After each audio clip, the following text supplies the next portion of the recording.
Hello everyone and welcome to Game-Geki, a show that has multiple scenarios. It says right there on the screen, DDK, play novel, Silent Hill, the greatest Silent Hill game, the greatest version of Silent Hill 1. Oh yeah, it's going to be rip-roaring. I'm kind of interested to see if this will be new content, like properly new. I'm guessing not. So last time we beat Harry's though, which was effectively retelling, a very faithful retelling of Silent Hill 1. So this time we're going to of course do the totally brand new for this play novel Sybil scenario. No idea what this actually contains. Contains phones. Hello? Hello? Oh right, I can press space too. The phone had suddenly gone dead. She tried to call back right away, however. The call would not go through. Perfect. I wonder what is going on. Her co-worker Sally saw Sybil's flushed face and could not help making a joke. Must be pregnant, love. It's because you were so hostile. I bet they just don't want to talk to you anymore. Hostile? Perhaps after all, I do always say what's on my mind, just like Gekadami. Saying this, Sybil smiled. The peaceful town of Brahms. I think Brahms, is where Silent Hill 4 is based. Yeah. Did look quite peaceful in Silent Hill 4. Mm. The population is small, and perhaps for this reason, there has not been an incident worth calling an incident for several years. Jesus, hang up. As for the officers on the night shift, they generally pass the time by staring at newspaper clippings or chatting with colleagues at other departments. Even now, nothing notable appearing in the local news.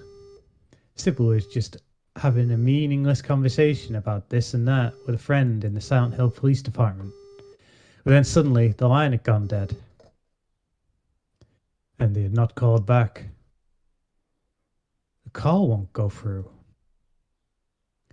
Maybe this is happening because someone is trying to tell you not to waste all your time chatting. How about sitting down and taking your feet off the desk? Sybil does not care for Sally's big sister-like attitude. Sybil calls the Silent Hill police station one more time. So is this a new image? Yeah, but Greg, I'm kind of wondering, it's been completely black until this point. I've definitely seen that artwork before. Sybil thought. I think it's official, at least at the very least it's official key art. Seems as if this might be the result of the telephone lines having been severed or something. I haven't seen that image before. Sybil leaps from a chair, causing it to spin, reaches for the helmet on top of a locker, and with it in hand, prepares to leave the room. Wait, just where do you think you're going at this hour? Sally's a look of "you've got to be kidding" on her face, and then she absent-mindedly allows the coffee cup she was holding in her right hand to fall to the floor. Ah, hot! She can see the coffee cup maker now. You can take care of that yourself. Sybil mumbles this in her head, and in the next moment ran out of the room. So, if at any point this Game-Geki stream goes down, or say like my internet connection to you goes down, do you think I should head straight to where you are just to investigate and make sure you're okay? Yep. Down. All right. Sybil straddles the motorcycle in the garage, inserts the key and revs the engine. The sound of the exhaust resonates in the small space. She pulls out into the road and increases her speed as she is bathed from head to toe in uncomfortably warm wind. Starlight falls upon her from the clear starlit sky. It doesn't look like the weather could have caused the problem with the phone lines. Sybil tightly holds onto the handlebars and continues to increase her speed. What do you think she is, the telephone company? Let the experts deal with this problem. She's a cop. At this hour, there should not be any other cars heading to Silent Hill. The road has been lit in front and behind only by street lamps since she reached this mountain road. And there's no sign of anyone in the area. She should have pulled Harry over, really. I mean, if there shouldn't be any cars here. It's bizarre. What's he doing? However, after a while, she was able to see the taillights of a vehicle swaying far off in the darkness in front of her. There's a cliff on one side of the road. Whether they realised that or not, the vehicle is heading towards the same destination as Sybil at high speed. Normally I'd pull this guy I guess over. that she would pull him over Well, normally, we should. but she's too distressed by the phone line. Sybil mutters this, increasing her speed and catching up with the four-wheel drive Jeep in no time. As she passes it, Sybil glances inside the Jeep for a moment, quickly smiles and then blasts in front of it. The Jeep quickly becomes smaller and smaller in the side mirrors of a motorcycle. Just some strange man with a little girl in the back. And then she started to notice that she could not keep her eyes focused. Sleepiness? Oh, I've been on the night shift for a while. I should have gotten plenty of sleep this afternoon. Her body becomes one with the motorcycle and it slices through the darkness. Maybe it was foolish to wear short sleeves. Although it was rather warm when Sybil left the station. Now her skin feels so cold that it's like the cold is cutting into her. Her eyelids are heavy. Mom's spaghetti. Her mouth has become dry. What's wrong with me? She lightly shakes her head left and right. Against her will, her right hand turns the grip that will cause her to accelerate. The needle is buried and madly shakes back and forth. Sybil then stared straight forwards. But it was already too late. She did say in the game that she too saw the figure. In the middle of the road, a girl stood with her arms raised to shield her from the light.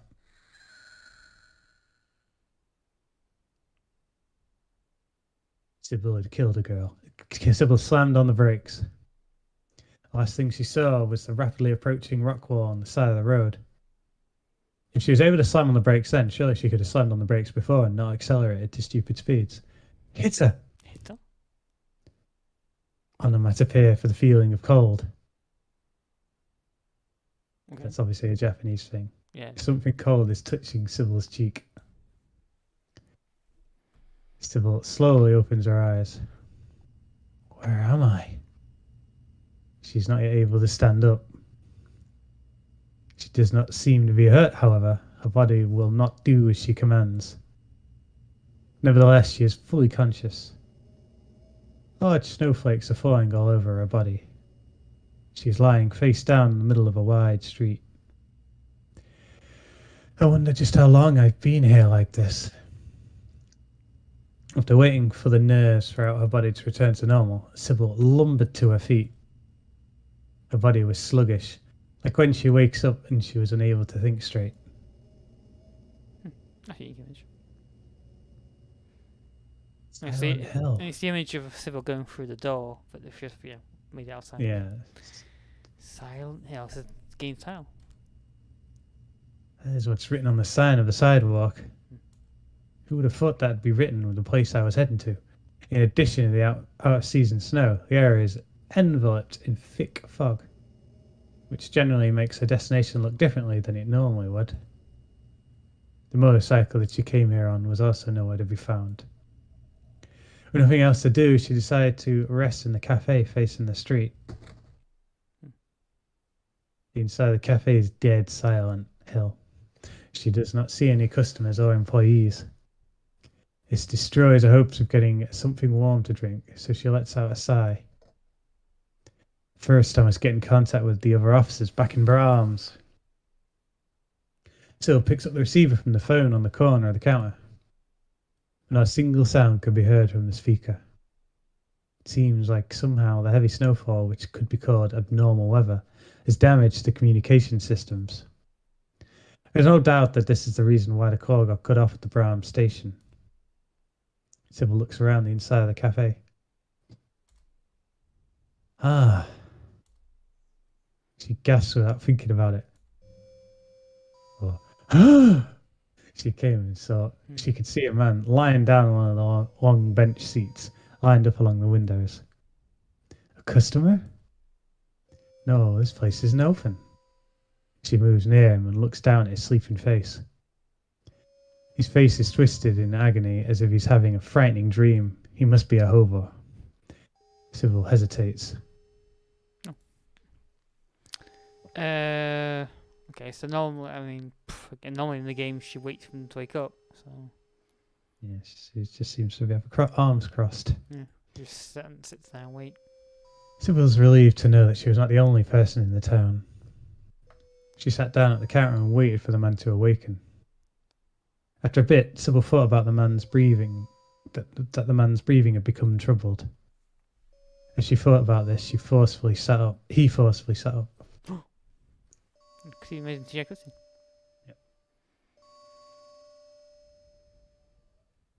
Sybil moved over to the man until she was able to look down at him and then folded her arms. She was relieved. That's how she honestly felt. Looks like you've come around. Who are you? The man asks this whilst heavily shaking his head. I'm Sybil. Sybil Bennett. All communication with this town suddenly went dead. This worried me, so I came here to investigate. I'm Harry Mason. I brought my daughter to this town for some sightseeing, but on the way there was an accident and I lost consciousness. Oh yeah, Sybil. You haven't seen a little girl in this town, have you? For a moment, Sybil could not hide her astonishment, but then, because of her profession, she quickly feigned a more resolute attitude. A little girl? Damn, I run her over. Can't tell him. Don't incriminate yourself. Yeah, that's true. No, I haven't seen her. No, I ain't seen the little girl. Definitely not. When I came to after the accident, my daughter was nowhere to be seen. And I was thinking to myself, where's my daughter? The passenger door was open and she was gone. Cheryl, sorry, my daughter's name is Cheryl. She's a timid child, so it's hard to imagine that she headed out into this weird town alone. Plus, I was there in the driver's seat. And since she gave me no warning, it just doesn't make sense. Are you familiar with this area? There's no sign of anyone and what is going on with the snow at this time of year. Just what in the world has happened in this town? Harry spoke while sighing. I'm afraid I don't know either. These people talk like some shitty forum RPG. Yeah. I mean, it's obviously translated, like, really haphazardly translated, fan translation. I still haven't seen anyone other than you. It's like the town is as silent as a graveyard, left without the means to contract any neighbouring towns. I see.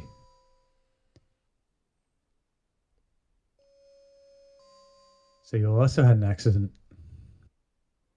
Thought it was a good idea to wear my brown pants. I mean, to head to the police station in this town alone on my motorcycle, but guess I was going a little too fast. Girl suddenly jumped out the road. I'm pretty sure it was a girl. I almost hit her. It wasn't your girl. I cut the handlebars hard in order to avoid her. After that, I could barely remember anything. When I came to, I was lying in the street in front of this cafe. So naturally, I came in here to get out of the snow. Then I found you sleeping there. I was having some kind of a terrible dream. As for as if I made it here on my own, I don't remember at all. Just what in the world has happened in this town? What is going on with everything? Well, the situation is definitely strange. Let's question it again. I will head back to Brahms for reinforcements and then return here. How about you? Sybil stood and fixed her car with resolute fortitude. I've got to look for Cheryl. There's no way I can just leave her here alone. I see. Well, I'll give you this then. You never know what might happen under these circumstances. If you feel threatened, then pull the trigger without hesitating. She gives Harry a handgun loaded with live ammunition. But will you be alright? I have this, Harry asks worriedly. I am not like the average girls around here. I have this. Not one of your average girls. I've undergone the proper training. Yeah. Sybil placed her hand on the exit door, but then she turned around and faced Harry again.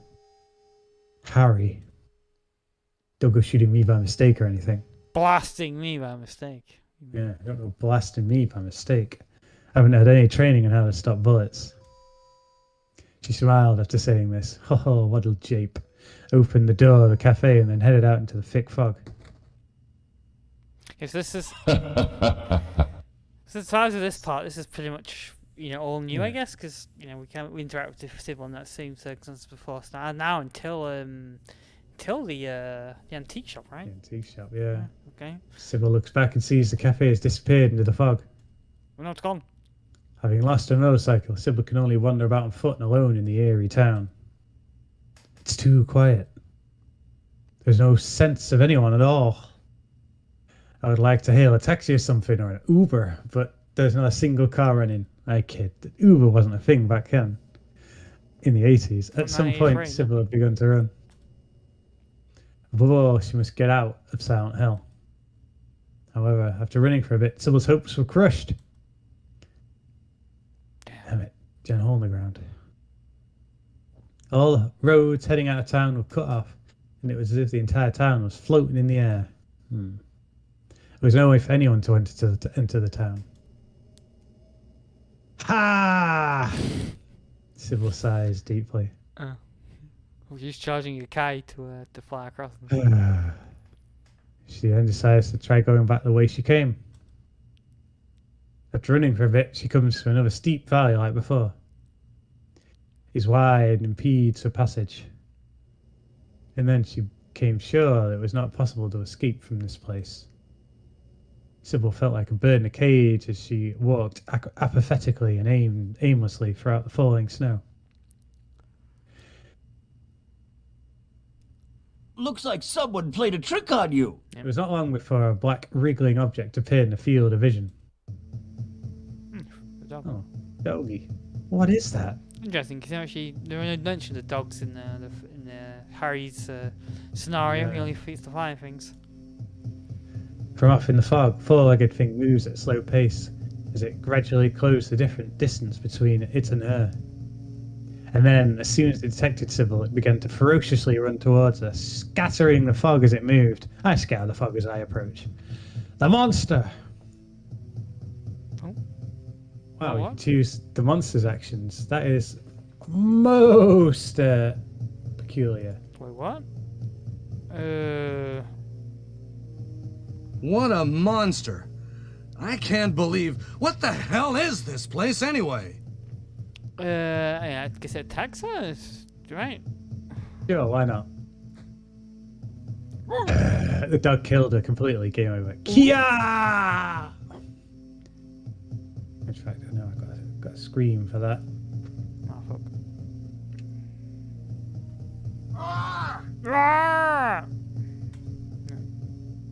So just manages to duck in time, and the fierce monster passes over her head, hopefully jumping in the hole.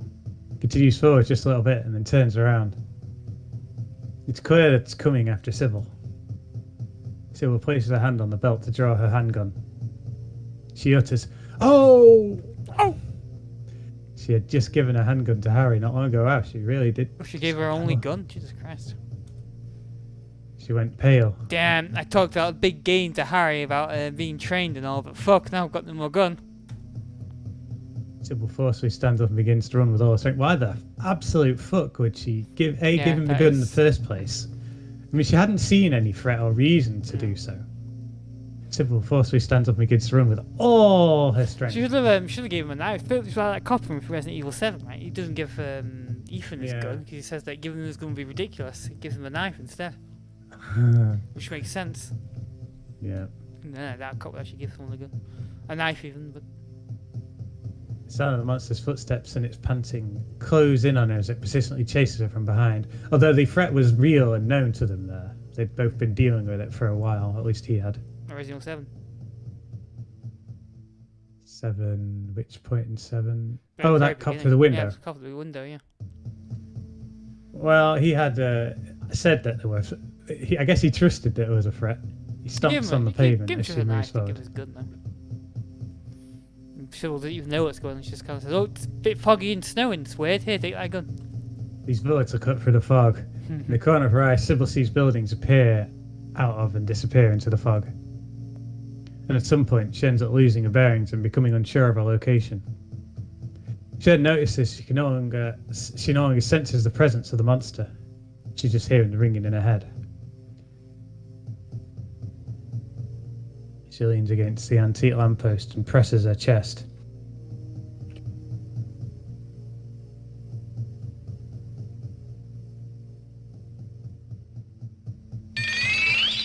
She's sensing. She waits at the time between her continuous white breasts gradually increasing, and she begins walking again. Sybil. So Sybil calms herself down. It's overcome with hopelessness. Man, these are really bizarre. Like choices. Calm yourself. I guess she calms herself, right? It makes sense. She's very calm in the game. She's not. She's She's resolute. She's very resolute and calm. So I guess she calms herself. Put music and stuff. Being unable to escape from Silent Hill, Sybil then worried about what she should do next. Since all the people have vanished, she can't even talk to anyone about what's happening here. I should look for the police station. Even if the person I was talking on the phone with earlier isn't there, I might be able to get some other information. There. She then visited the town many times. There. Following the thread of her memory, she begins walking along the complicated intersecting streets. There it is, the cop shop. Just how long have I been walking? As she saw the word police appear from out of the fog, her entire body was completely exhausted. She opens the glass door to the entrance and heads inside. Interesting room, that. Yeah, looks like she has reached the cop shop. You never actually go into. You can only ever get into the reception in the original game. You can never get into any other part of the police station. So what this room's from? Must be a fully new room. Maybe. As she does this, she sees that no one is here, which is just as she had expected. The lack of any sound is painful to her ears. After she walks around the reception area for a bit, she moved towards a room that the door had been left open for. The plate beside the door says meeting room. Compared to the same room at the Brown station, this one is quite small. She looks around the room.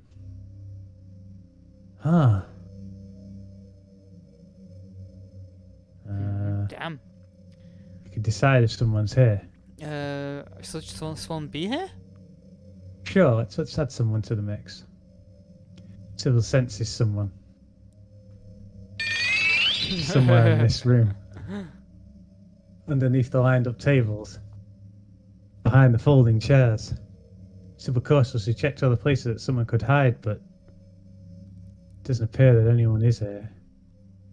The faded ceiling fan is blowing air down towards Sybil. That might have been what made her so sure someone was here, or perhaps it was just her imagination. She's uneasy. She wants to talk to someone, to anyone. These feelings might not be what made Sybil think someone was here. Well, no one was there, so whatever. What was that all about? Sybil left the police station. Sybil was once again in the city streets where the snow was falling. That's right. You mean she was once again, because Sybil recalled her conversation with Harry. The thing is with Japanese, tense doesn't really work the same way as with Yeah, and this is I noticed that in the Harry one, so there's bizarre switching between past and present. The point is kind of weird. I think with Japanese, it's present and future. There is no past tense or something like that. One of the tenses is missing. Yeah, I've heard that, yeah. Oh yeah, Sybil, you haven't seen a little girl in this town, have you? Have you? A little girl? A girl? A girl? Yes, Cheryl. Are you the echo? It's Cheryl. It's sepia tone. I wonder if I'll be able to rescue her unharmed in this town, which has become a nest of monsters, a den of monsters. Is she saying Oh that? my god! Is she saying that? Because I don't remember Harry no, Harry saying didn't say that. Sybil is a police officer. To find and protect Cheryl is her responsibility and her mission. Well, it was. It wasn't before when she was trying to just immediately leave and get back up, but whatever. Realizing that Sybil could not sit still, and in the next moment, she was gone. Well, she's kind of just realised this now. She's like, well, may as well do my job. There should be an elementary school on the edge of town. She heads to the school. Sybil followed her intuition and decided that Cheryl probably headed for the school after wandering around town. For her training in child psychology, she had learned that if a child loses their parents or guardian, then the chance is high that they will be drawn to places that they are most used to going. Places where there are a lot of people. However, ahead of her, all knowledge, either a bit instinctively or due to a sense similar to that of a memory coming back. She believed somewhere within her heart that Cheryl was probably at the elementary school. Like a random guess to me. She guessed it.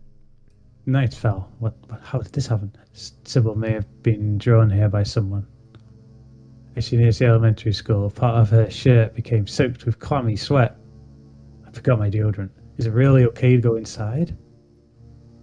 Let me answer that for you. She asked herself as many times as she reached the edge of the school grounds, her consciousness sense of duty as a police officer rose up within her along with a sense of reason as she began to walk naturally towards the school. It looked like someone already cleared this place out. It's now too late for her to turn back. Maybe she's before Harry. She readies herself and then using both her hands she pushes the door in front of her open with all her strength. An entire bunch of monster corpses. Oh. Each building reeked of a peculiar mildew. However, its insides were much cleaner than she had expected, and Sybil found this a bit surprising. This hick town.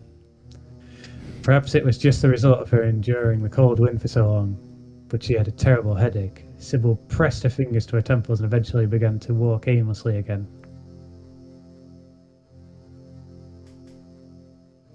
Sybil opened a door leading to a long hallway. She looked through the glass windows placed in the doors of the classrooms while slowly walking. There was no sign of Cheryl. The courtyard is to her right. The landscaping is very nice and has been well cared for. The snow has become sleet. It does not look like it will accumulate. In the back of the courtyard, there's an old feeling clock tower. However, Sybil is not particularly interested in it. I wonder how Harry's doing. I wonder if the gun I gave him has come in handy. Yeah, we're gonna need that gun. If I can't meet with Harry after I find Cheryl, then it will be meaningless. We should have made plans to rendezvous somewhere. Yep. Sybil thought this, but at some point nothing could be done. Not now. Hindsight's 2020, Sybil. At any rate, there was a horrible headache. You know, even Barry's a better cop than Sybil, because even he suggests that they meet back up in the hall at one point. You're right. Mm.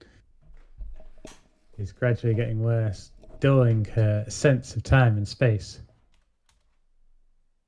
Sluggishness, similar to sleepiness, grasps her entire body. Her powerful senses of time and space. I can sense time and space. Perhaps I'm just dreaming of all this, Sybil thought. Is it difficult for a person to tell whether they're dreaming or not while in a dream? But for her to accept these conditions is just as difficult. She has no memory of how she got to this town, so it seems natural for her to think that she has been in a deep sleep. Since the moment of the motorcycle accident until now. Possibly from even before then. From the time of the phone call with the Sound Hill police station? Or maybe, while contemplating the many possibilities, Sybil climbed the stairs to the second floor of the school.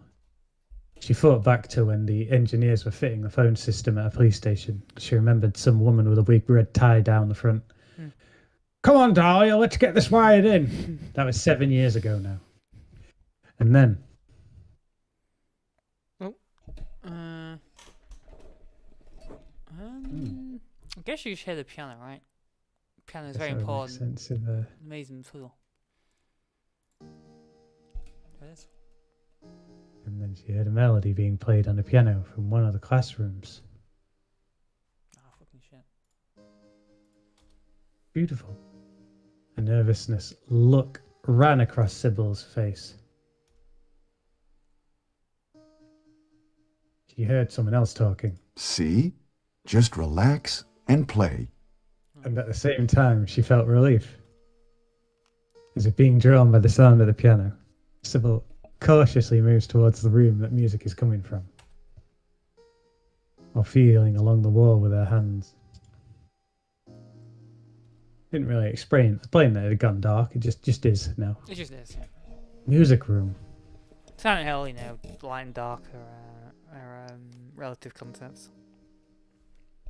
This was written on the door. The beautiful melody is definitely being played by someone in this room. So we'll place a hand on the door. And at that moment, the music suddenly stopped and the area was enveloped in silence. Who's there? She says this and opens the door. Inside the centre of the room, a grand piano has been placed. The piano appears cramped within the cosy room. The school blew its budget on this. No one is sitting in front of the piano.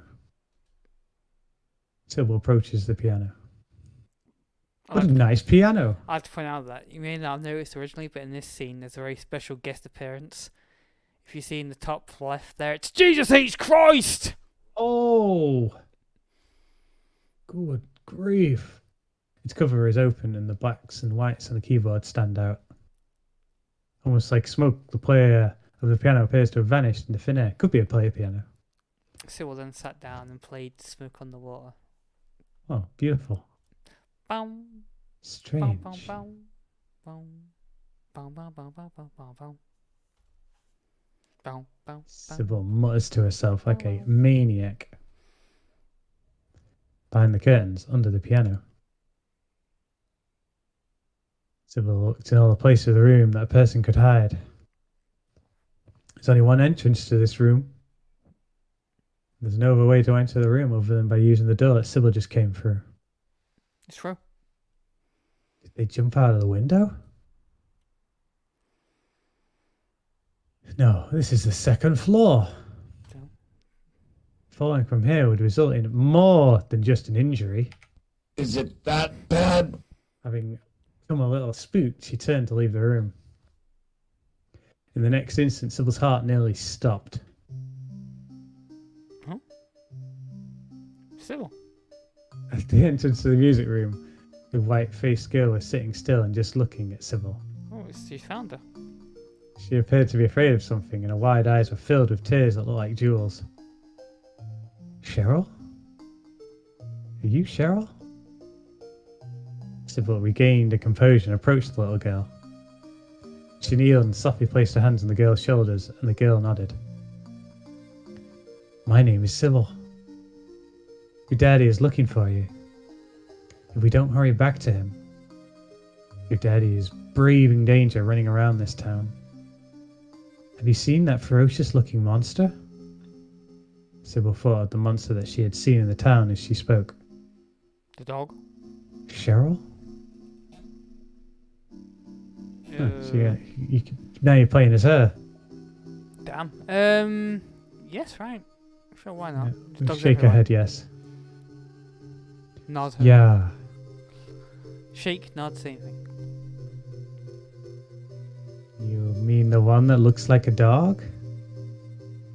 I've seen it. But he was not ferocious. He won't attack anyone or anything like that. Sybil spoke with surprise. It attacked me. And I'd given my handgun to your daddy. I thought I was going to die. But he was nice to me. And he listens to what I say. Yeah, dogs are like that. Sybil was half shocked and sighed. Well, okay. It would be terrible if you got hurt. I'll protect you. Let's go to your daddy. It's my duty to take you to him. Saying this, Sybil takes Cheryl's hand in hers and then leave the music room. So just to make sure that I'm thinking of the right person, who is your daddy and what does he do? By chance, Don't give up. the two of them happen to look out the window.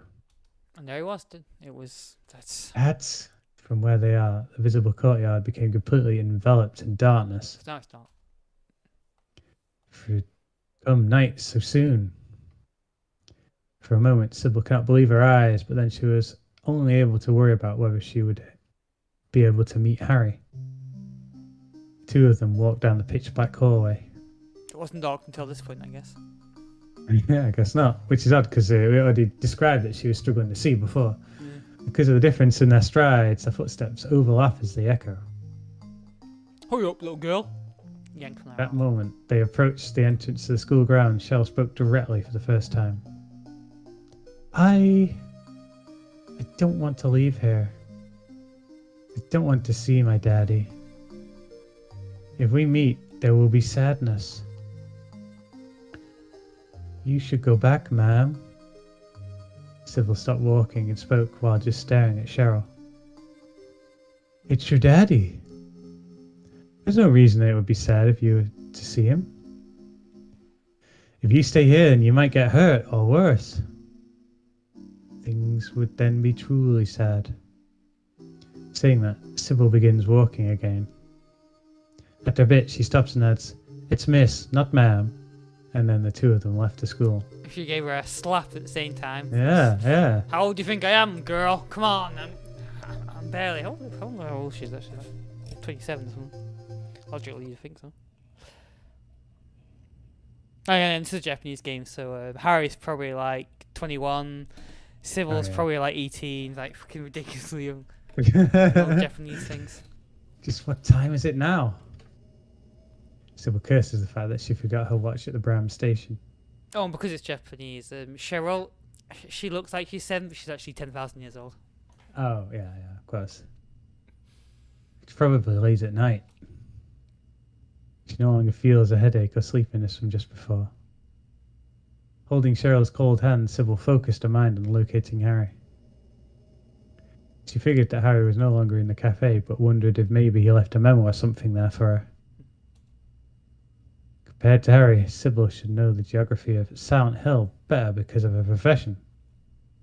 However, because of the darkness and the thick fog that limit her field of vision, she's in a situation in which it's difficult to know even her current position. She had encountered a strange monster on her way to the school. So now she didn't have much confidence in being able to find her way back to the cafe. The sky began to get light when Sybil walked and contemplated the route to the cafe.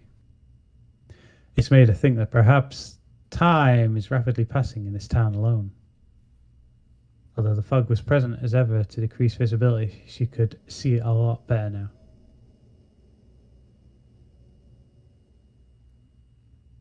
And then, before she knew it, the cafe was right in front of her. It was daytime, or Guess so. or did you Something isn't Did right. you not have an image of the cafe at night, so they used the daytime one? But we're meant to assume it's still nighttime. Yeah. Sybil feels a sense of discord within her. Well, we are using Discord to stream True, this yeah. chat to each other. Yeah. However, her feet continued on as if guided by strong power to the two inside the cafe. Oh, Damn it. Dead monster they battled. Sybil led Cheryl through the entrance of the cafe. The inside of the cafe had been ravaged. Glass windows facing the street were broken and several tables were knocked on their sides. So Sybil could not move any further in. Sybil really did very much skimp over a lot of details when he said that he saw the girl. That's what I'm thinking, yeah. You would think she just saw her in distance and wander off, but no. She literally held her by the hand and walked around town with her. Oh my god. Actually, we have the correct line for that. Oh my God. Oh yeah, Fully excellent. dubbed. That one. I wonder if Harry's alright. Well, he ain't here. A red pool of liquid reflects vividly in Sybil's eyes. Looks like an off orange to me. We also have a dub for that. Blood. Hope this is not Chris's blood. There we go, that's another one in the book. Yeah. She prayed that it was not Harry's blood. No, now I should have played that. Blood. Hope this is not Harry's. Chris's blood.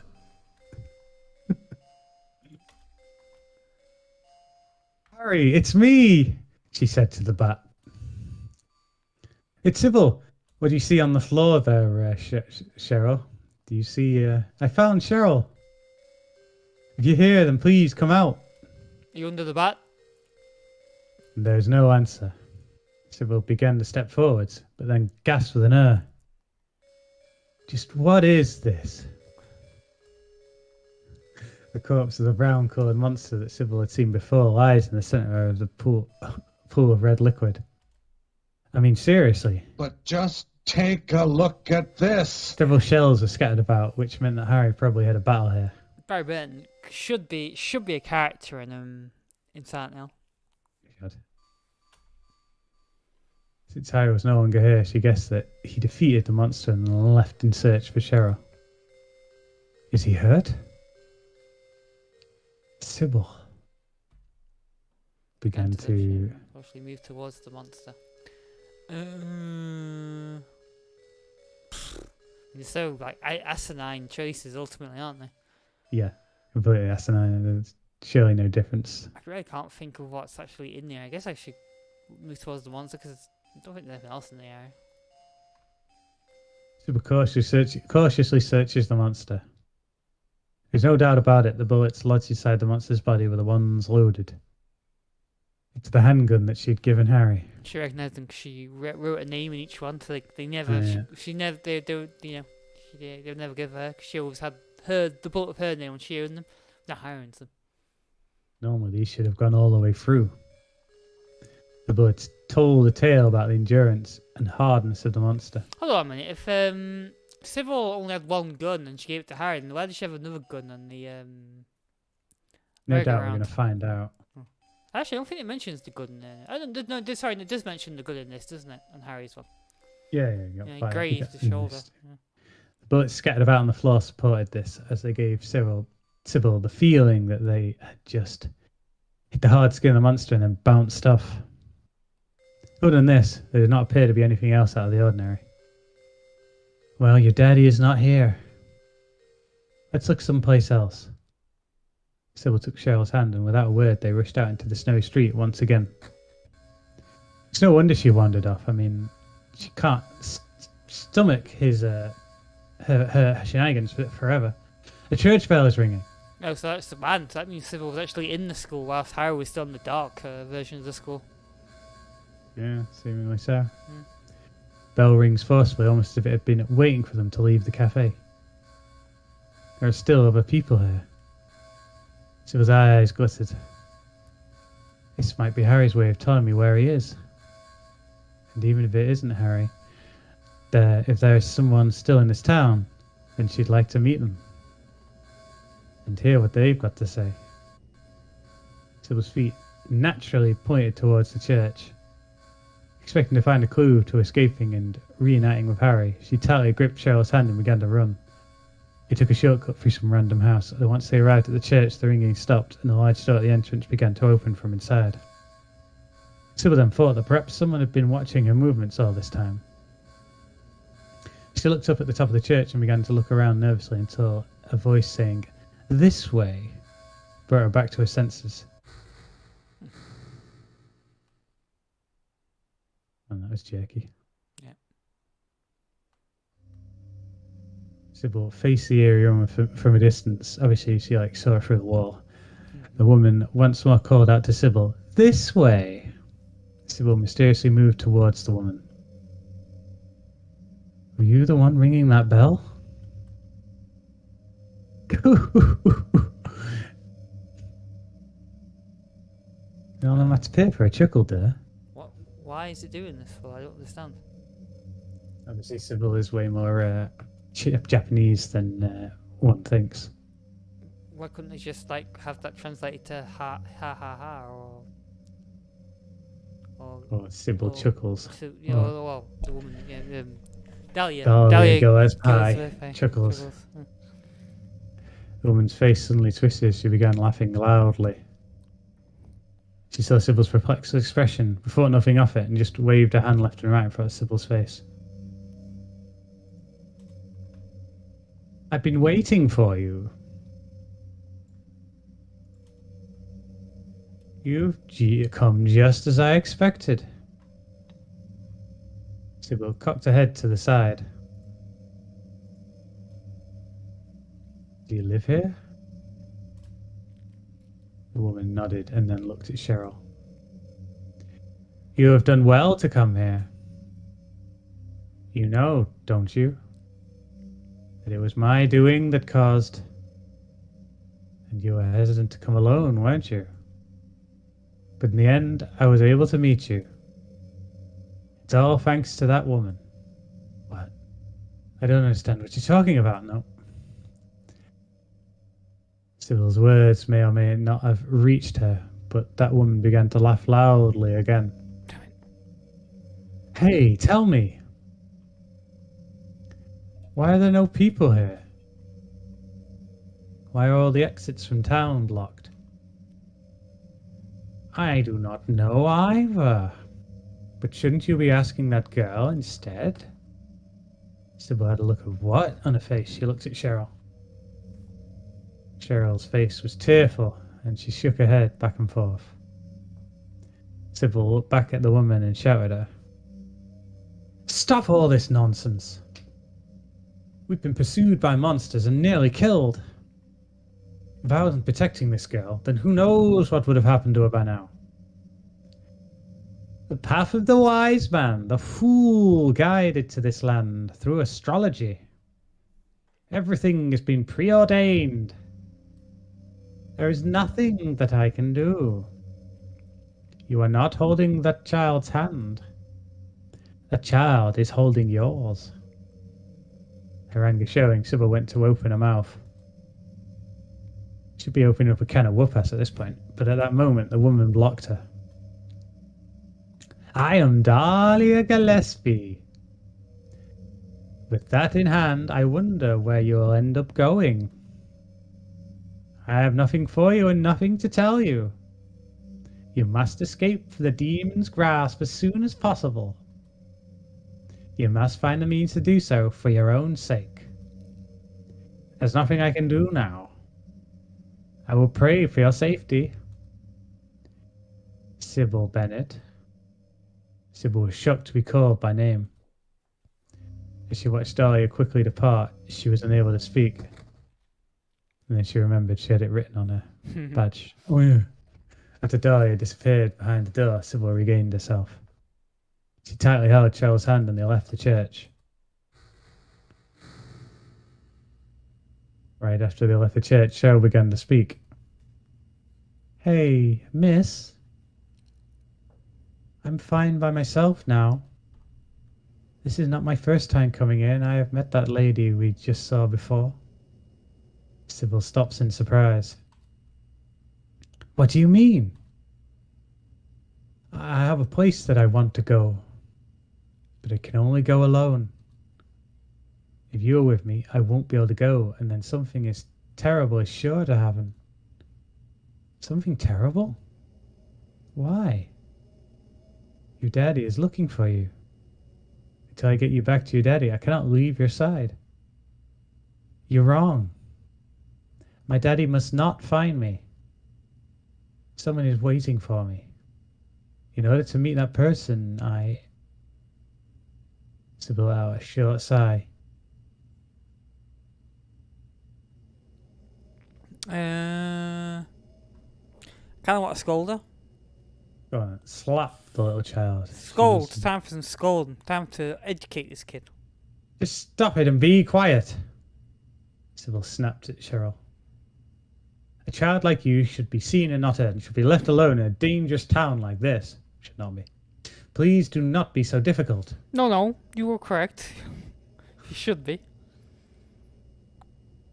I am a police officer, the long arm of the law. Cheryl eyed her unimpressed. If you're a police officer, she said, then where's your gun? Oh! Sybil's blown back, unable to reply. The Force way more powerful than anything her gun could have put out. Yeah. It is my job to return to your daddy. Please understand. Please They like to say understand. that's a Japanese thing. Yeah, I isn't think it, it's a surely? Japanese thing that, yeah, because I've seen that in other stuff as well. Once more, Sybil began to walk down the foggy street with Cheryl in tow. At first, Cheryl resisted holding Sybil's hand as hard as she could. But once she realized this was futile, she reluctantly followed along behind Sybil while wiping away her tears. Cheryl muttered something so that it could not be heard. Oh. Which option should we go with? What should she have muttered then? Perhaps we should mutter, Let's go. Let's go. Very weird. I guess goodbye, because she did lose her, right? I suppose. She didn't stay with her too long.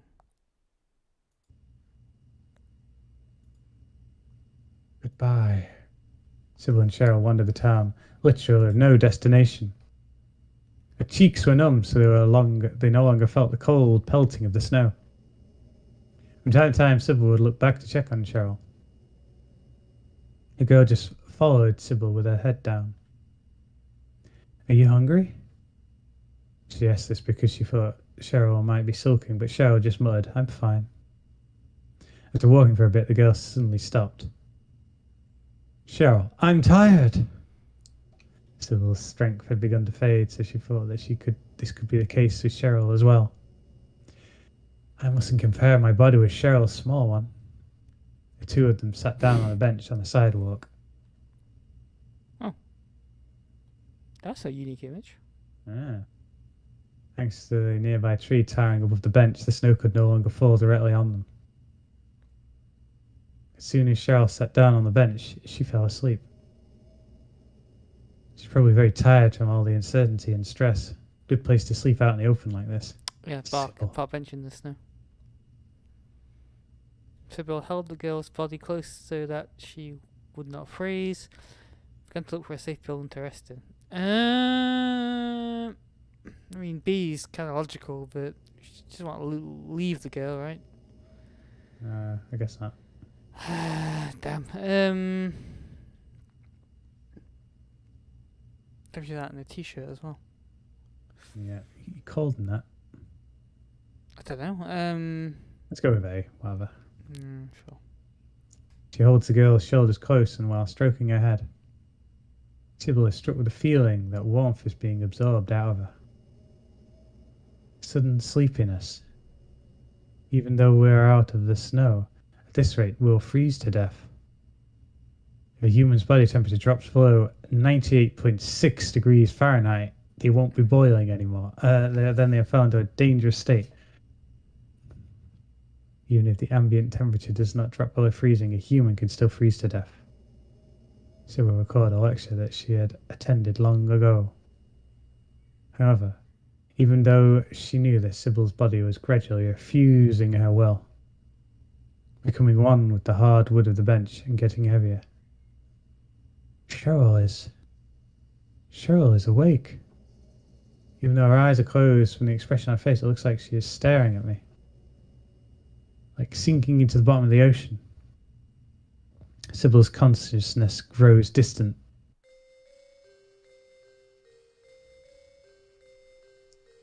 My body feels weird. My body feels weird. My body feels weird.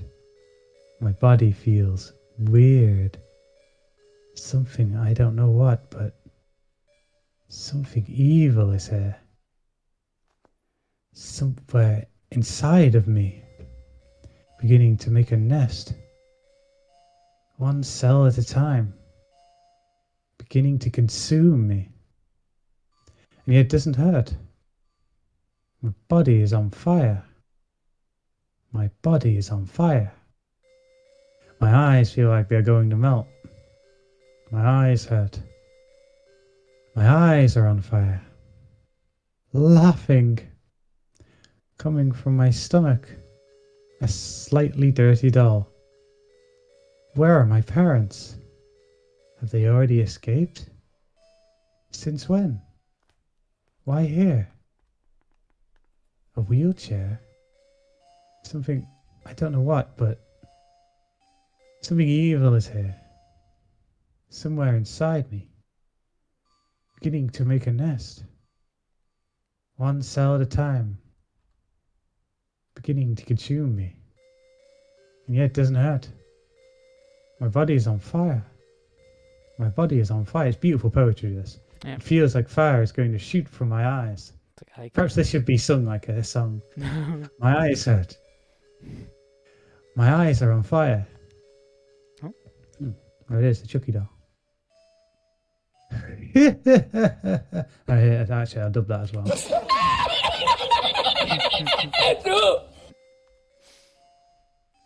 Ha ha. Try this again. Coming from my stomach. A slightly dirty doll. Where are my parents? Have they already escaped? Since when? Since when? Why here? I'm sitting in a wheelchair. I guess this is what Alyssa's. This is from Alyssa's point of view, more or less. He A burnt it. roar. The dark sky. Something is spinning. He has come to me. The man's name is... He said it was Harry. Definitely, Harry is what he said it was. My hand is on my hip. Hard, cold. Ah! I tried taking it out. Is this how I hold it? Shoot! Please shoot! The man is my man in front of you. If I destroy him, it was a merry-go-round. Mm-hmm. If I thought that many eyes were watching. Haha. If I pulled the trigger, something seems to have torn the man's flesh. Wait, please wait. I must not shoot that man. In this world, he is my only friend. Kill me. I can no longer control myself. My body is acting on its own. Kill him. Kill. You must kill him. Ugh. Something small has passed through me. It doesn't hurt. It hurts. My clothes are soaked. I will die. Protect the girl. I fall to the ground. Perhaps it's because you chose to hold on to her that caused it. It's kind of- Burned and something. Yeah, I bounce once more and cannot move. Is this my body? Why? I cannot control it. Some small creature. It got inside me at some time. It bites through my belly and leaves me. In my fading consciousness, I can see Harry shaking me. Harry has stopped moving. He looks at me and weeps, and then he begins to move towards something off in the distance that looks like a dimly shining girl. I am okay. I can still move. The thing that came out of me is heading for its next target, and I know who that will be. I cannot let Harry know this, and something horrible will happen. But I cannot speak. Is it because a bullet went through the side of my lung? So I cannot put any power into my voice.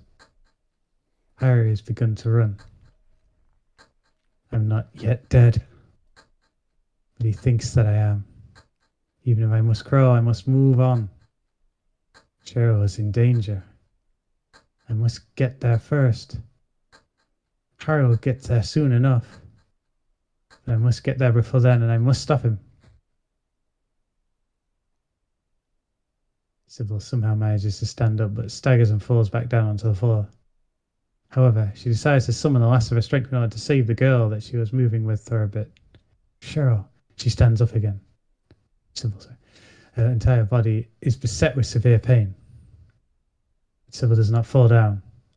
She presses her left hand hard to her chest and begins to walk with great effort. She follows the trail of the evil creature that came out of her and escapes from the amusement park through the open door of the garage dump. Mhm. Long staircase to the basement. Just where does it lead to? She rests her hand on the wall and from time to time squats down where she's standing. She continues forwards via her strong will. So, Eventually, a long corridor appears in front of her. The passage spreads out like a blood vessel of the town's underground. Who could have made this? so it's a Am I sewer being building. led somewhere? It's too late. My legs are unsteady and colour is disappearing from my view. I'm on a chrome underground passage, and from time to time a storm of mixed noise.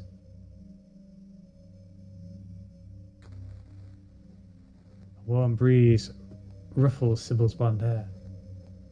Somewhere far off at the end of this passage, something is burning. It's dangerous. However, it's because it's dangerous that Sybil must all the more face it. The girl is being held prisoner. Up to this point, Sybil did not notice a single signal from the girl that she was with, and for this reason she's angry with herself. When did I run into that small monster? At the school? The cafe? Or the bench? I tried to kill Harry. What if the unseen force had tried to make me stop him? An explosion. Light flashes from the front. And at the same time, her cheeks become covered in heat. It is close. Not far now. Something is happening. The door at the end of the passage is slightly open. If I can get in there. Sybil thinks. I can still make it in time. I've got to hurry. Wait, should I go in there? Things will happen as they will. I guess you should. Gotta hurry, right? Before she fucking dies. I guess. I can still make it in time. Someone is here. I sense them. I have made it here. I can still make it in time. Sybil collapses, dead. With just only a bit further to go, Sybil realizes that she's not breathing. The oxygen is. Instead, her skin is burned to ash by the flames. Kia. Sybil crawls. She continues to crawl, and when she finally reaches a door, a man is in the center of the room. An unfamiliar girl is passing something to Harry. The scene fills Sybil's eyes. Harry holds something dearly at his chest. It is a baby. Harry holds it as if it's his own. Or maybe he's thinking of it as Cheryl. He smiles a bit. It's a mistake. Perhaps Sybil was the only one to realize this. He must not accept that baby. It will go on forever. With the spinning of the world and time, the baby represents the beginning. It is a devil. Look into its eyes and you can tell. And it's easy to see. Look closely into its eyes. Harry. The baby's eyes are, and then like the whole scene freezes and the baby looks at the screen and like marks come on his eyes. He goes, ha ha ha. Sybil wasn't able to convey this to him. She could not even move, much less speak. The nightmare will begin again. A nightmare that cannot be stopped, even when it's known to be a nightmare. Sybil is headed to her death. Her vitality is rapidly fading. The world is ending. Looking at it subjectively, the act of one's own body dying is the same as the world dying. When the five senses no longer provide information, humans know the end of the world. The world is within the self and also a part of the self. However, when Sybil lost consciousness for the last time, she knew a completely different truth than what she was expecting. The end. So can you like scrub right through and get back to the bench and click the other option just to see what happens? Try. Let's see. Why is this button not working? Supposed to leave the credits? Can't click on the But little it's three dots. so amazing. They're a punishment for reaching the credits.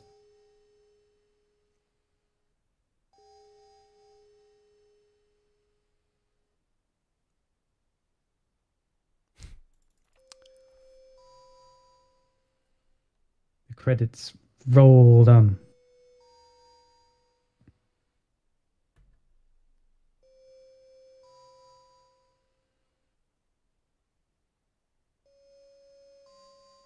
All these graphics, hard work by Tashadi Miura. Yeah.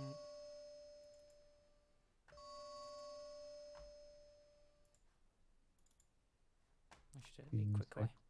Stuck there, yeah. Just open it and close it again. So we have to share it with you.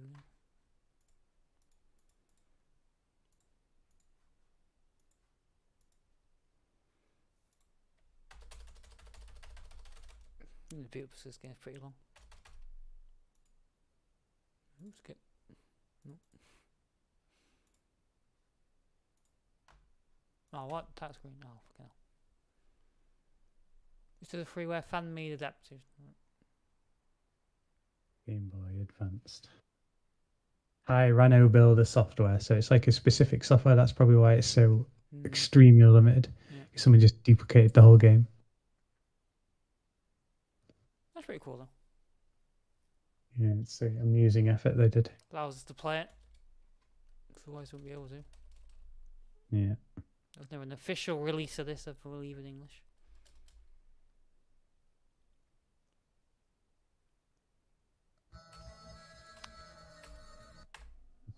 Oh, that's skippable. Okay, so let's see how quick I can get through this. So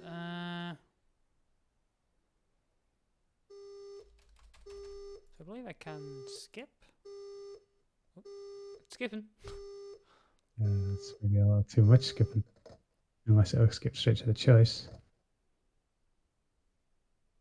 Oh, straight to the next image. I don't know, it's even no skill skip. I stop skipping or? Thumbs through the book.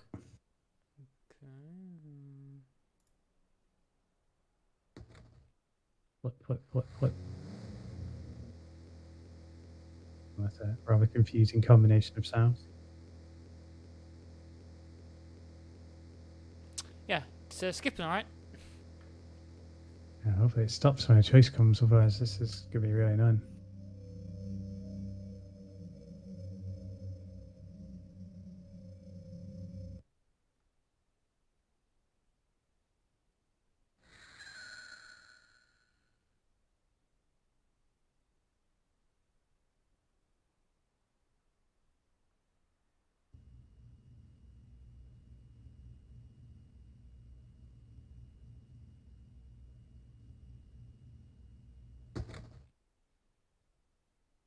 The choice should be coming up.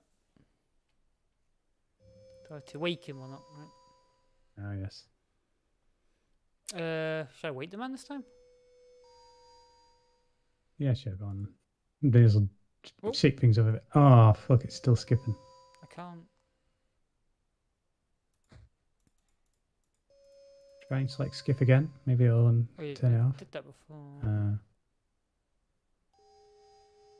What if you enter the menu and exit the menu without clicking anything? Will it stop Yeah, that's skipping? what I'm seeing. Okay, yeah, I did it. Are you human? Sybil makes an effort to compose herself and then sits down on a nearby chair. Of course I am. Are you having a bad dream or something? The man finally regains his composure as well, and then he adjusts his position on the bench seat. Sorry. I was attacked by mysterious monsters before I came here. Mysterious monsters? Ah, yeah. It may have been just a dream. I think that it was real. It was all vague and unclear. Who are you? I'm Sybil. Sybil Bennett. Oh, police officer, I mean, it's obviously the same thus far. Like, oh. I don't remember him saying he was a writer in the original Go Around. He decided to come here. Harry shrugged his shoulders, looked at Sybil with a serious look on his face. But when I arrived, we got separated from my daughter.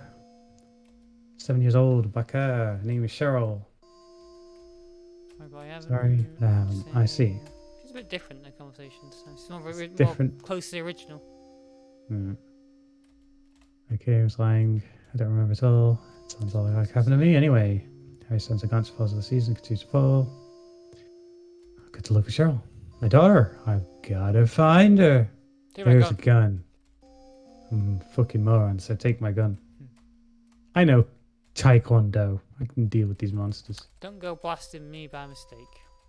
Don't you have like a melee weapon? Don't police officers normally have that? It's just the same. In fact, didn't it show her with a nightstick?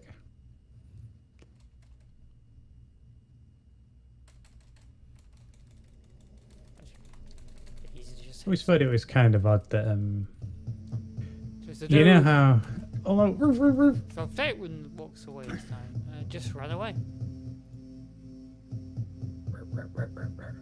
Marcy just moves right past Sybil and then continues away from her.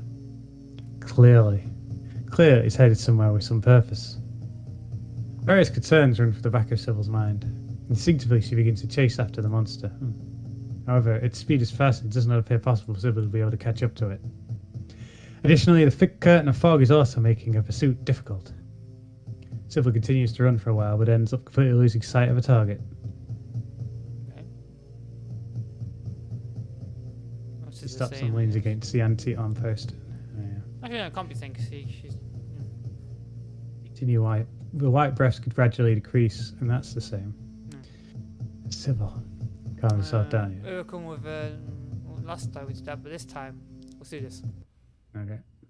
Beginning unable to escape himself, Sybil was then worried about what she should do next. Since all the people have vanished, she can't even talk to anyone about what's happening here. I should look for the police station. Even if the person I was talking to on the phone wasn't yet there, I might be able to get some other information. She's been at this town many times, so this is the same so far. It's all the same, yeah. So how long have I been walking? And there it is, the station. Oh, yeah, so put the phone off the hook this time.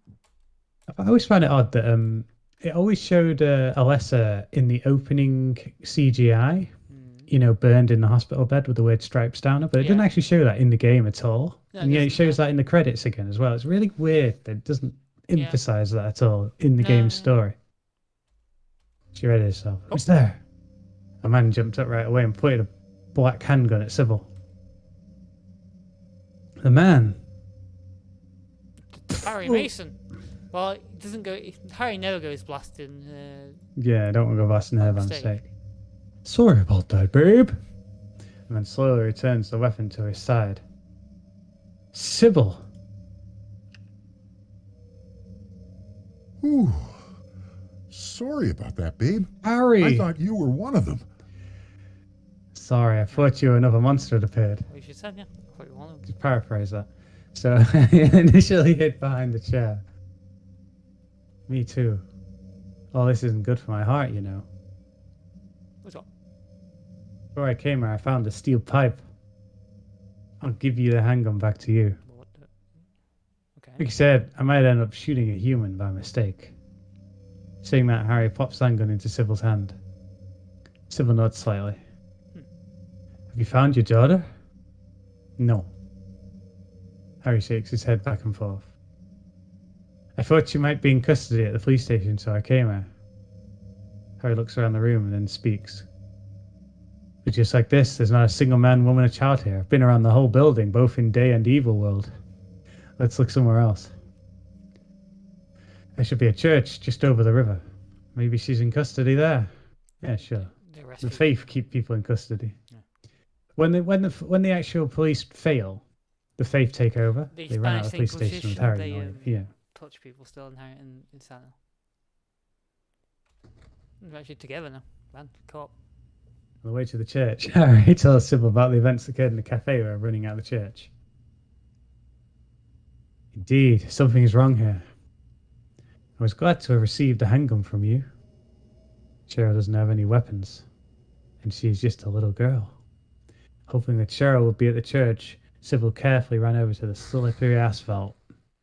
We're skipping the school. They opened the heavy door of the church. We are skipping the school. The space inside is wrapped in warm calmness. It projects a very solemn feeling. No churchgoers are present on any of the long benches which have been arranged facing the cross in front. Perhaps no one is here, thinking the two of them move further in. Eventually they noticed a woman planted on a simple chair above the altar.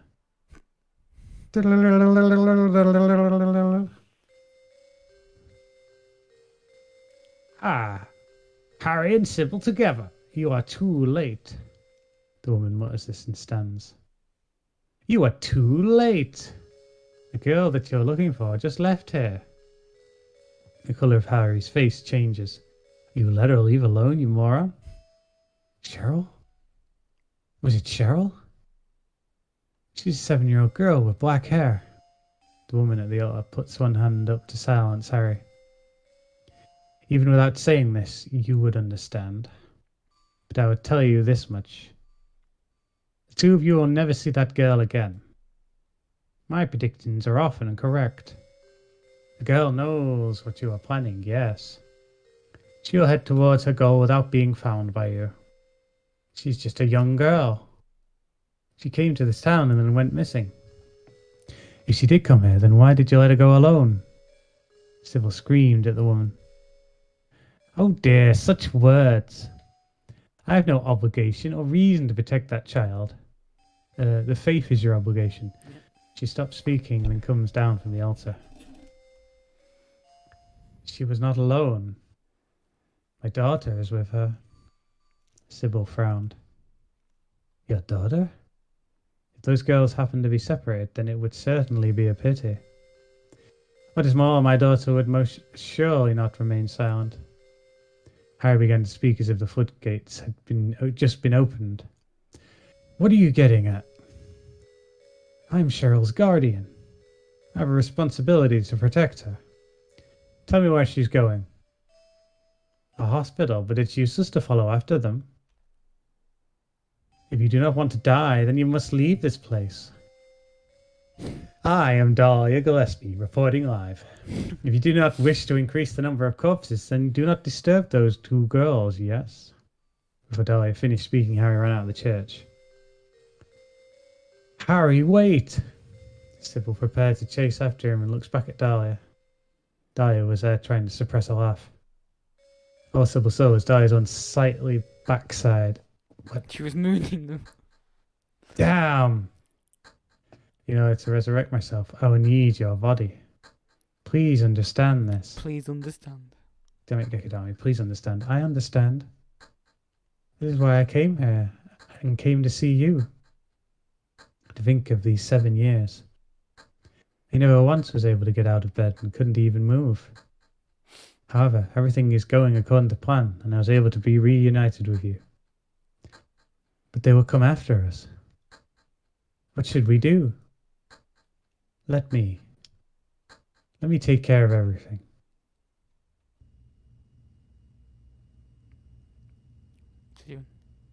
Once Sybil caught up to Harry, he was having a difficult time breathing. You alright? That woman. Dahlia or something. The Dahlia Gillespie. Who's not heard about Dahlia Gillespie? Harry placed one hand on his chest, stopped on the street, and then placed his other hand on a car. Oh no, he died of a heart attack. I don't know for sure, but I think this is it for me. I have a feeling that this wasn't the first time I met that woman. Find my daughter, become her mother. Long ago, I think I met her somewhere. Harry says this and begins coughing. Harry, you don't look so good. Corona. Sybil. The air seems to have gotten thin here or something. I just have to deal with it. Yep.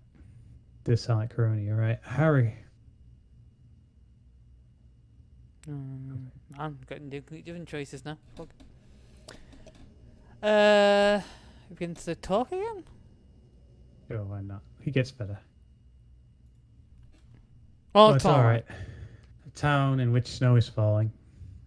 The name Dahlia. And a daughter is with my daughter. The fact that they are together. He lifts his head and looks at Sybil. There's something that I think I know, but it's on the tip of my tongue, but I cannot remember it. Sybil softly places her hand on Harry's shoulder. You're tired, Harry. Let's rest for a bit. Harry pushes Sybil's hand away and then begins walking while pressing one hand to his chest. Harry? Sybil once again follows behind Harry's frozen back. Hospital. Unable to make out the letters on the old signboard, Sybil tries squinting. Camellia Hospital is written in fade paint. In this building, Cheryl and Dahlia's daughter are in here. The hospital looks like ruins, and an eeriness is present that makes one hesitant to even step inside. Sybil just happens to notice an object that looks like a pedestal next to the door. On top of it, plates of 4 different colours have been placed. Sybil reads the message inscribed on the pedestal aloud. The chosen ones must be moved to the chosen places. Once the task is complete, the guidepost leading to chaos shall appear. Look at solving that puzzle. What? Oh, it's the tablets look from the game. Yeah. The Mad Hatter, the Cheshire Cat. I suppose it could be that At one point, it's meant to have puzzles. this game engine doesn't support them, so they've had to kind of just Oh, but the you reckon the the Game Boy original Advance DS did. one, the Game Boy Advance one might have. Hmm. Harry opened the door. Very few puzzles though. Inside the hospital, it's dark, and it seems as if one doesn't walk carefully, then they would stumble, and they would fall. Pictures hanging on floors, withered plants on the receptionist's desk, and other furnishings can faintly be seen. Is your daughter really in this place? I don't know, but all we can do is trust that woman from before. We don't have any other clues. Harry spoke, not expecting a reply. He slowly turned the knob of a nearby door. It appears to be locked. He let out a long sigh. Wait, Harry. Let's split up and search. I'll start from the top floor and search heading down. You start from the bottom, and we'll meet up in the middle. That way we won't lose each other. Harry looked woeful. Sorry, I wish there was something I could do to thank you. Once you find your daughter, then you can take me out to dinner or something. Sybil smiled brightly. Sybil immediately began to regret offering him dinner to begin running towards the wall at the end of the corridor. Once she arrived on the 3rd floor, which should be the top floor of the building, Oh, it's amazing 4th floor. he caught her breath and then began to search for the girl.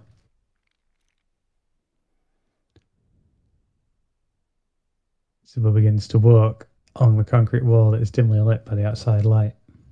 Several doors on the left and the right of the passage. Each door has a 3-digit number plate on it, and without even looking inside, you can tell that they are hospital rooms. They are rooms in a hospital. Surely they're hospital rooms. Cheryl, if you're there, come out. Your daddy is looking for you. I mean, Sybil's voice just reverberated and then fades into the air. She places her hand on the knob of one of the doors and turns it. It appears to be locked. Damn it, the door is locked. Maybe Cheryl is in one of the rooms, locked it from the inside. The door is locked. But if Sybil's voice can't reach her. Just how should I search for Cheryl? That's it. Sybil thinks of something. If I use the key, they use the hospital intercom. Which is a I mean, the key? key would definitely affect the door. What key? I don't even know. Where'd you get the key from? Which is a key? I mean, I kind of want to use the intercom, but the power's out, right? So, Yeah. yeah, Well, definitely a bit confused. What? I don't know. What? I don't even know, to be honest. These places are very nonsensical. Alright. Let's use the amazing got a key that we coin? don't have. Okay, let's use the key. The key. The key. The key to the hospital room should be at the receptionist area. Let's try to find it first, shall we? To realise this after coming up to the 3rd floor. Sybil races back down the stairs that she just ran up in order to return to the 1st floor. On her way down the stairs, Sybil heard footsteps as she was passing the second floor. Harry? The second floor is the same as the third. There's a central corridor which lined up on both walls. Harry? Is that you, Harry? You made it through the first floor quick. There's a large window at the end of the hall. White light from the foggy outside is reflecting off the floor. Without realizing it, Sybil squinted. But someone is standing at the front of the window. Who goes there? Someone in the shape of the outline of the human visible in the darkness. Sybil can tell that it's not Harry. Looks like a girl. Sybil just stared at the figure and was unable to move for a bit. Just like a frog being stared down by a snake, all movements were sealed. Cheryl? Who knows how long it was before she said that? The girl did not answer and began moving towards Sybil as if she was gliding. Slowly she continued moving towards Sybil. Eventually the girl twisted her body and jerked her right hand. She made her hand into a fist, created a large bullet of light, and then looked at Sybil. What? Watch out, Sybil. Get down! Go down, the enemy sniper. It's Harry's voice. At this moment, Sybil drops down. The bullet of light slices through the air and impacts into something behind her.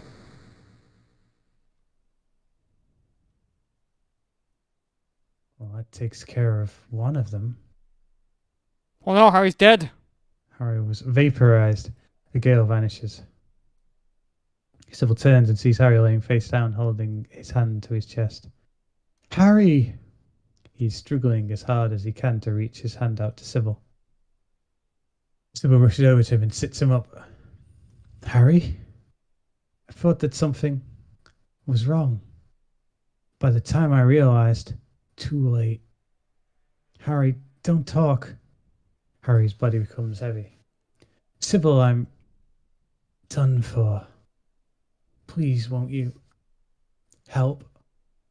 Cheryl. A girl from before. That wasn't Cheryl, was it? That was... Harry, hold on. Harry. He opens his eyes wide and gets back up. Oh, makes sense. Talks moving, talks about the girl, opens his eyes wide, yeah. Whoop. Harry calls forth the last of his strength and opens his eyes wide. Sybil, look out! The dim corridor is lit with blindingly bright light, and Sybil's shadow extends forwards. Hold on. Sybil turns. Kame.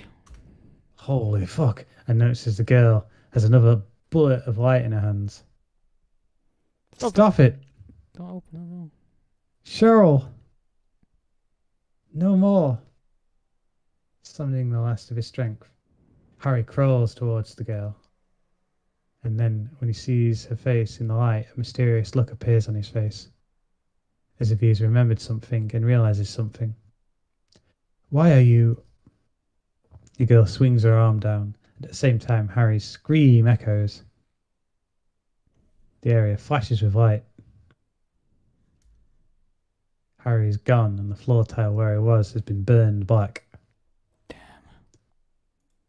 Now only Sybil and the girl are at the corridor. Sybil gasps. She doesn't have the flower us, so she's not defeating this. No, she has to flee with all might. I have to run. This is not a human. It's not something that I could stand a chance against. Sybil summons all the strength she can muster and begins to run down the hall. The stairs. Were the stairs really this far away? No matter how much she runs, she got the feeling that she is not moving forwards. Is the floor moving? And is it because of that girl's power? Ugh. Light flashes from behind Sybil. It hits the wall and cracks it. The tiles have come off. A scene that she's not seen before approaches right in front of her eyes. From black to white. However, it is not a sacred flame, but the fires that light hell. The clothes, hair, and skin are enveloped in a great light. Things like to envelope things a lot. She cannot look back. If she looks back, she will die. However, she is at her limit. Yeah, I'm at my limit too. Sorry, Harry. Ugh, sorry.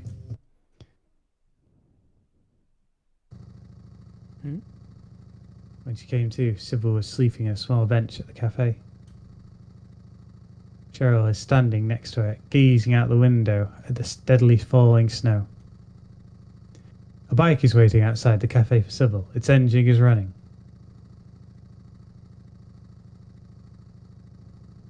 Cheryl smiles brightly at Sybil, opens the door of the cafe and disappears into the fog. Sybil runs out after her. It's very hard to grasp like what would be like the best ending for her. I guess the best With, ending is the with Harry, rote ending. With Harry, we ended, of course, for the game ending. Yeah, ultimately, her best ending would be where she leaves with Harry, right? The exact same ending, per It se, seems but so. just... I'm gonna look it up. we kind of grasped the majority of the reasoning and thinking behind all the events in her life to the most part, I guess.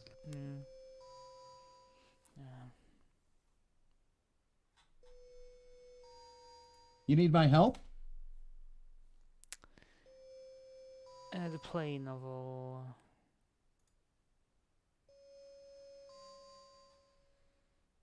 Sure, I guess people would have written, probably even the people that translate it would have made a little guide. See a guide here. Let me turn to the play novel. Okay. Sybil Bennett. Says ending BC.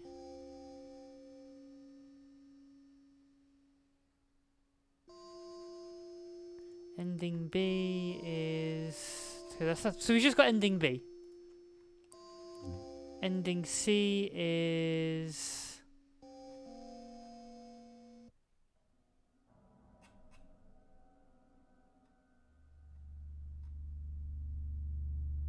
How come you were able to skip it that time? I didn't skip it. It finished. It was just way shorter than we thought. Interesting. Ending C appears to be the one we got last time. Wait a minute.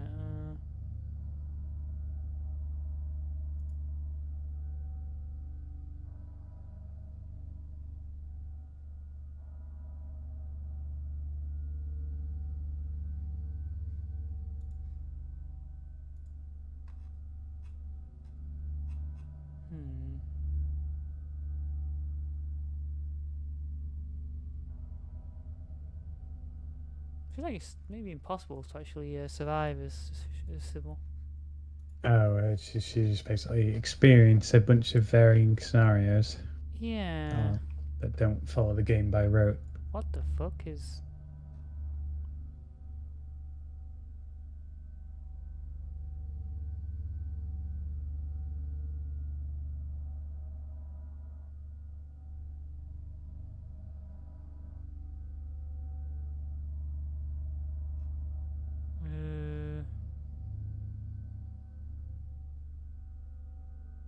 What is this?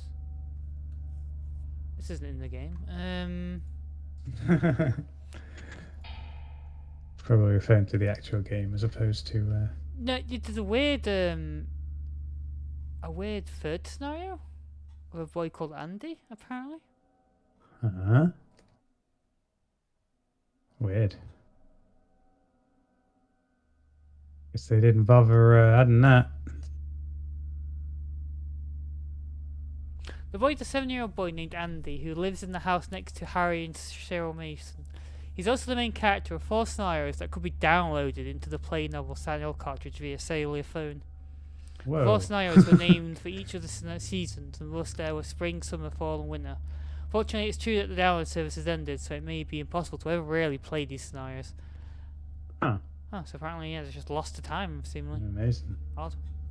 Well, I guess otherwise, we've pretty much seen everything there is to see. I mean, there are other endings, but you know, it's not necessarily worth seeing. We saw the best one, which is actually Harry's. Yeah. game one. Otherwise, yeah, I suppose we could say that's a wrap on the play novel. Excellent. My voice is done. Yeah, that would have killed me to read that much. I was about to do it yesterday though. I was well, Thursday. I was just really. I talked a lot. Yeah, well, you for work, it's alright.